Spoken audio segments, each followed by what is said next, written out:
नमस्कार sir. Sir साहब जी। क्या नाम है आपका? राजेश दास। आप कहाँ से हैं? मैं छत्तीसगढ़ का रहने वाला हूँ। तो छत्तीसगढ़ से आप यहाँ पे पुस्तक प्रचार करने के लिए आए हैं? जी नहीं जी, यहाँ तो बेसिकली मैं यहाँ काम करने आया हूँ, लेकिन परमात्मा जी की दया से यहाँ भी भक्त रहते हैं हमारे, तो उनके साथ मैं पुस्तक प्रचार के लिए आया हूँ। जैसे कि अभी भाई साहब ने हमें बताया कि संत रामपाल जी महाराज जो भक्ति विधि बताते हैं, वो कल्याणकारी है, मोक्षदायक है। इसमें कितनी सच्चाई है? इसमें पूरी सच्चाई है जी, क्योंकि संत रामपाल जी महाराज शास्त्रों के अनुकूल भक्ति विधि बताते हैं, जो अन्य धर्म गुरु बताते हैं उनसे डिफरेंट हैं, क्योंकि संत रामपाल जी महाराज शास्त्रों के से प्रमाणित ज्ञान बताते हैं। तो संत रामपाल जी महाराज जो भक्ति बता रहे हैं, आपने संत रामपाल जी महाराज से दीक्षा ली है, तो क्या डिफरेंस है बाकी भक्ति में और संत रामपाल जी महाराज की शरण में आके क्या आपको भिन्नता नज़र आई? जी, दूसरे धर्मगुरु और संत रामपाल जी महाराज में बहुत डिफरेंस है। पहले बात तो देखो, उनके जो शिष्य होते हैं वो नशे भी करते हैं, और जी संत रामपाल जी महाराज जी के शिष्य हैं, उसमें से उनमें कोई भी ऐसे शिष्य नहीं है जो नशे करते हैं। तो बहुत आपके कहने का मतलब है कि संत रामपाल जी महाराज के पहले जो शिष्य बनते हैं, उनको नशा त्यागना पड़ता है हाँ जी। और उसके बाद और उसके बाद साथ ही अन्य धर्मगुरु जो शास्त्रों के अकॉर्डिंग भक्ति विधि नहीं बताते हैं, जिससे भक्तों को लाभ भी नहीं होते हैं, लेकिन हमारे गुरु संत रामपाल जी महाराज जी शास्त्रों के अकॉर्डिंग ही भक्ति विधि बताते हैं, तो भक्तों को बहुत कुछ लाभ भी होते हैं, उनको शारीरिक कष्ट भी दूर करते हैं परमात्मा।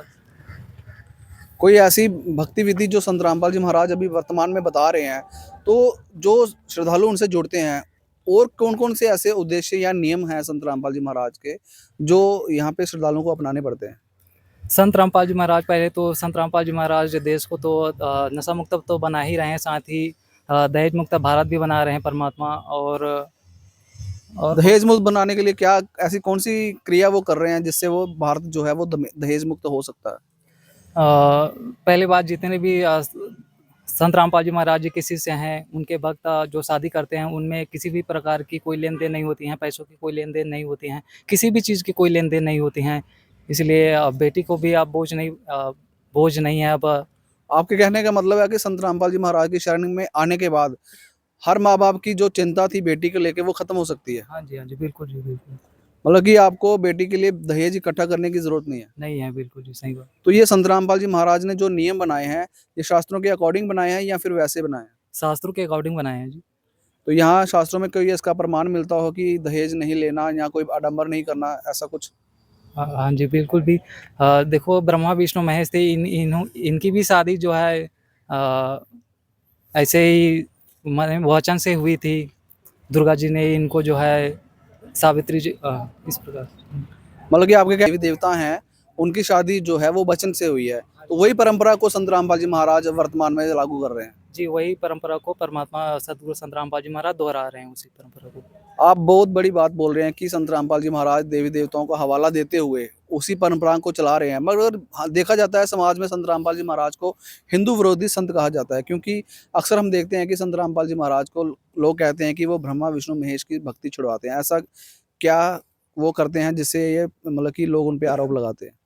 ये तो वो नकली धर्म गुरु आरोप लगाते हैं, जिनकी दुकानें बंद हो रही हैं। बाकी जो है संत रामपाल जी महाराज शास्त्रों के अकॉर्डिंग ही भक्ति विधि बताते हैं।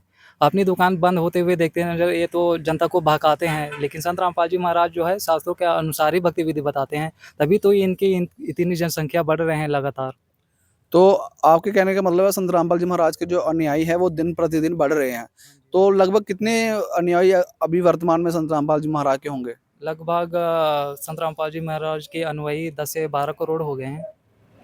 एक संत जो जेल में बैठा है, दर्शकों हम आपको बताना चाहते हैं कि एक संत जो जेल में बैठा हुआ है, जेल में बैठने के बावजूद भी उनके जो श्रद्धालु हैं, उनकी तादाद जो है वो दिन प्रतिदिन बढ़ रही है। आधार है उनका ज्ञान, क्योंकि जो ज्ञान वो बता रहे हैं वो शास्त्रों पे आधारित है, हमारे सदग्रंथों पे आधारित है। हमारे धर्म ग्रंथों में जो ज्ञान बताया हुआ है, जो भक्ति विधि बताई हुई है, वही संत रामपाल जी महाराज के शिष्य जो हैं, यहाँ पे पुस्तकों द्वारा प्रचारित कर रहे हैं। वो घर-घर जाके जन-जन तक ये ज्ञान पहुँचा रहे हैं, ताकि जो समाज में लोग हैं, उनको भी कुछ लाभ हो सके और उनके बताए हुए जो मार्ग हैं, उन पे वो चल के अपना सुखी जीवन बिताएँ। कुछ और भी श्रद्धालु हैं यहाँ पे, उनसे भी कुछ बातचीत करेंगे और जानेंगे उनके भी विचार।